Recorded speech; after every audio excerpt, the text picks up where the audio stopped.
Hello, welcome back. It's Ashley here for your next stamp, and today I'm going to be sharing with you another episode for the Stamp Create Repeat series.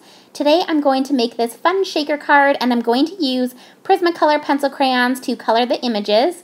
I just think this one is really fun, and I had shared on my YouTube channel a haul of all of the new release from the May release, and I asked you guys to let me know which stamps you would like to see used in videos, and quite a few of you asked to see this stamp set. So here it is. I'm going to be using this little cutie, and I popped one of the Your Next Stamp gumdrops on that little magical like globe, and it looks so cute and glittery. I just love that little added touch there. And then I added a little bit of my gold jelly pen today as well on my images. So I'll get started with what products I used. So first off, I used the Your Next Stamp Black Olive ink. I also used the wire snips, and I will link all of this below so that it's easy to find over in the Your Next Stamp store. I also used my Prismacolor pencil crayons. This is the 36 pack, and you get quite a nice assortment of pencil crayons in it. I was able to do skin color, and I thought that there was a good amount in there. I used my gold jelly pen, and it is metallic, and I use that just to give it a little bit of shine there on the images. I also use my white and black jelly pen, and then I use these two glitter pots. These are from Michaels. They're in the mixed media section, or they are at my store. And I also use these Your Next Stamp gumdrops. These are new ones, and they are glass gumdrops. These are the frosted glass ones. They are so pretty. And then I also use this for the little glass ball, and these are the crystal clear and sparkle gumdrops. Then for this stamp set, I used the Waddles fortune teller, and this set is so unique. I've never seen anything like this, and the images on it are so cute, and there's a ton of great sentiments. There's also coordinating dies that you can purchase separate, and this one is my favorite. It cuts out that middle part so you can peek through to what's behind it. And then I also pulled in this set. I used this one last week. This is Phoebe and Pets, and I just love this little Phoebe so much that I wanted to use her again for this project. And there is also coordinating dies for that set. And then this is the Sunburst panel die. I love this one so much. These panel dies are so amazing. You literally cut them out and they make perfect card backgrounds. And this one I did use a shaker card, so I made it into a shaker card.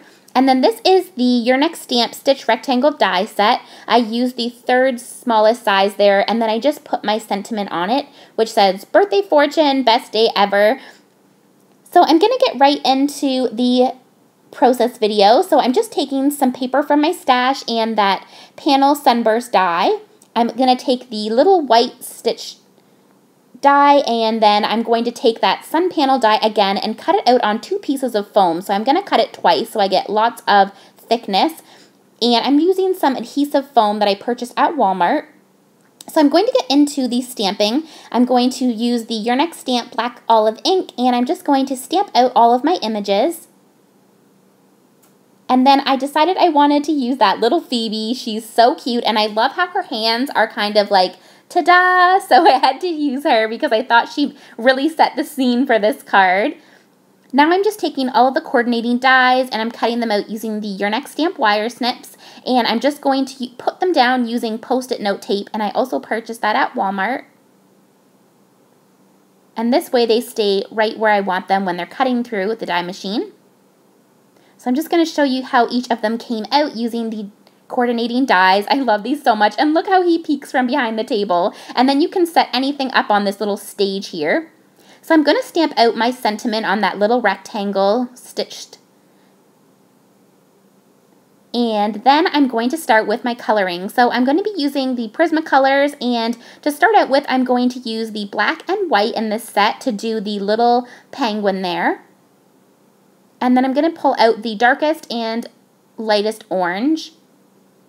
And basically for Prismacolors, the two tips that I can give, I'm not an expert on Prismacolors. I'm fairly new to coloring with them, but what I've found is that it's best to put less. So start doing small coats and light coats, and then you can build up the color, because it's hard to go back if you put too much color, but I just like to add on the layers. So I'm going around the outside and where I want the darkest shading and pressing hard, and then I lightly colored in a light black, and then I took my white pencil crayon, and I am just blending that out. And this allows it to have a little bit of shadow and really blends the color nicely. And then I'm just adding in a little bit more black. You can go back probably about 5 times on one image in like the same area, I'd say, and before it's just like too much of like the wax buildup. So this way, I think that you can get some nice shading by just adding in the white. So I'm taking the orange color for the little beak and then blending it out with the lighter color, and I took the cream color and just blended that out. For the little headband, I used the dark purple and light purple. And then I blended that out with white. And then I took my metallic gold jelly pen and I colored in the bottom and also the little circle on the hat. And then I colored in that feather using the dark and light pink color.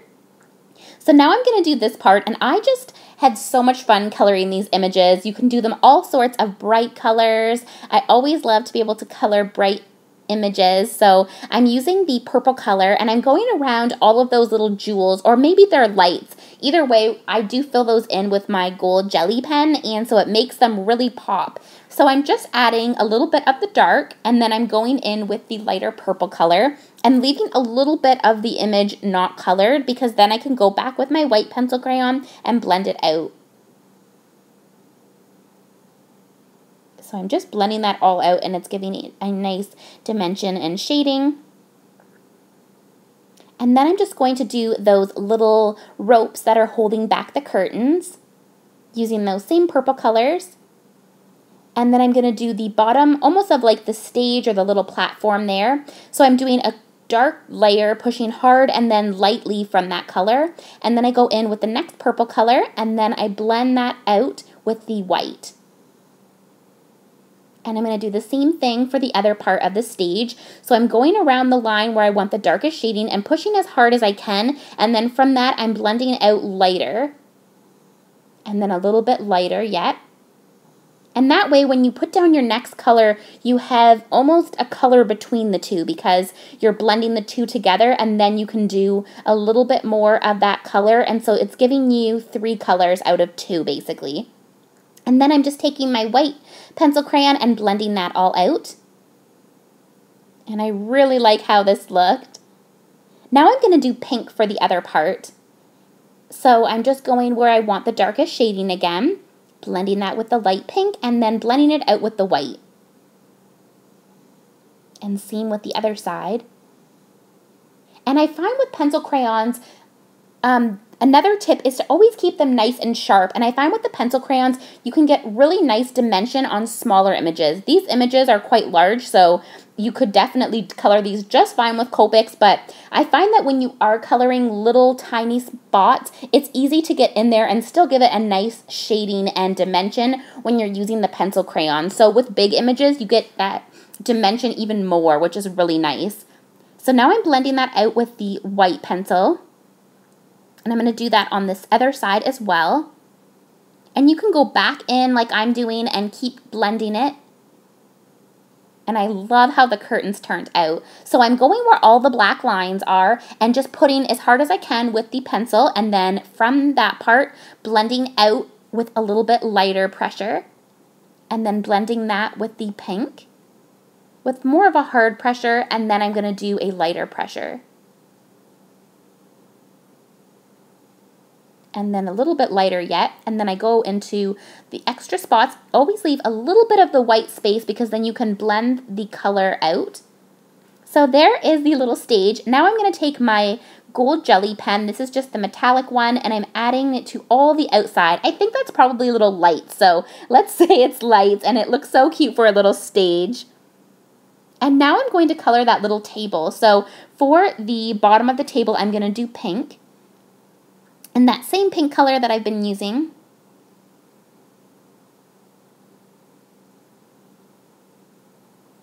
And I do have the larger set of Prismacolors, but if I'm honest, my favorite colors are all the ones that come in the 36 set. And I didn't say the names for all the pencils. If there's a specific one you want to know, I can let you leave it in the comments and I can let you know. But basically, there is only, and even the larger set, one bright pink and one light pink, and same with the purple. There's kind of a dark purple, a light purple, and then there's a little bit more like lighter colors, but there's not a ton of purple and pink. So if you like the bright colors, the 36 set of Prismacolors is perfect for you. I really like that set the most. It's the colors that I gravitate to more. So now I'm doing the purple part.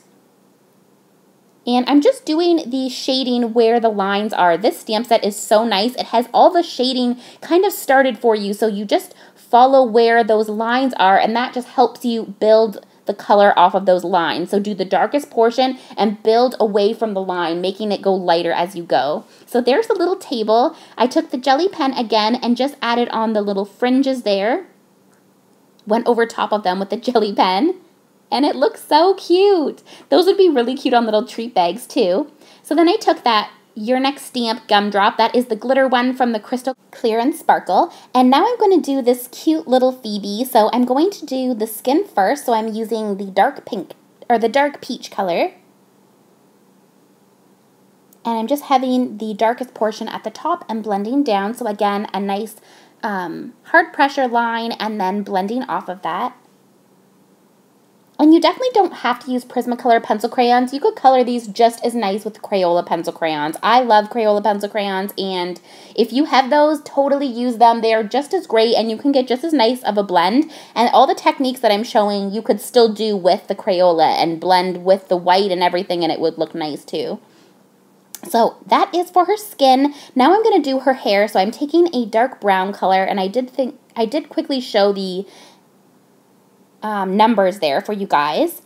So I'm starting with the darkest part at the top, and then same thing, blending out lightly from there and a little bit lighter. And this is just the way I like to do it. There's so many great techniques online of how to do it, but I'm just showing the way that I do it, and it always looks really cute on my images. I'm pretty happy with this technique using the white. And so now I go in with the white to do the little shading, and I decide that I don't like the way that looks, so I just take a lighter brown color, almost like the little peach that I used on her skin, and I just blend that out. Now for her little outfit, I'm going to use the turquoise color,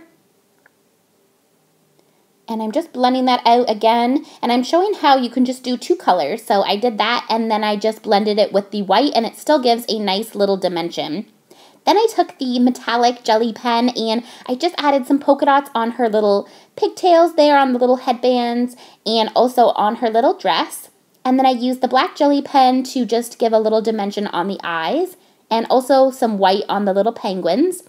And I just let that dry, and then I add the little white dots on the little Phoebe's eyes there. So now's the fun part to put everything together. So I'm going to take my A2 sized card, and I'm just taking a 6x6 paper, and I'm just trimming it down to the same size as the A2 sized card. And I'm going to use my ATG gun to add some adhesive here. And it has cute little stars on it.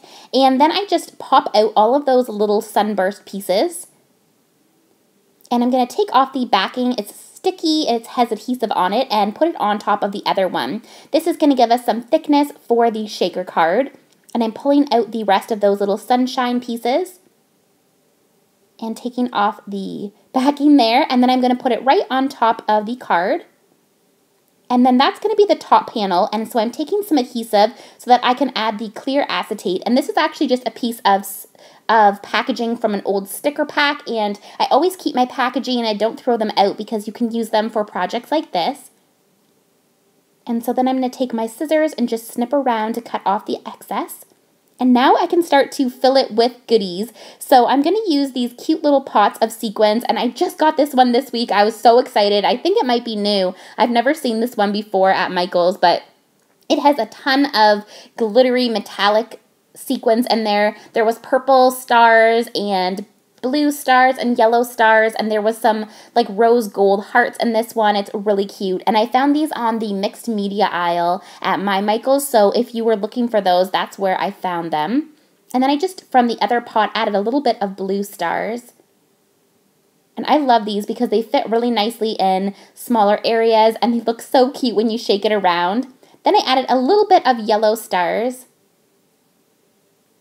And then I'm going to add some adhesive to the panel. Make sure that you don't add any adhesive to the little clear part because that's where the little sequin shaking part is going to be, and you don't want the little elements to stick to it. So just put it where the paper is. And then I'm adding that on, and now we have the base for the card, so we can start to add all of the cute little elements to it. So I kind of had an idea in my mind, and that little Phoebe, I totally want her to be kind of like, step right up to get your fortune read for your birthday. Like, she looks like she has her little arms out there, and she's just giving you your answer of your fortune, which I thought was so cute. So I had to incorporate her on this card. I thought she was just too precious not to use. So I just think she's going to get used on a lot of cards because I just love how her hands are kind of like showcasing the sentiment, and it makes your eyes draw to the sentiment, which I really like. So now I'm going to take some of the frosted glass gumdrops and put those on there. I put some purple ones, and then I also put some pink ones. And then I decided I wanted to put some blue ones instead of the purple. So that is my card. I hope that you guys enjoyed this video. Please head over to the Your Next Stamp channel and subscribe. And I would really love if you left me a comment. I'd love to read them. And thank you, as always, so much for watching. And I will see you in next week's video. Bye now.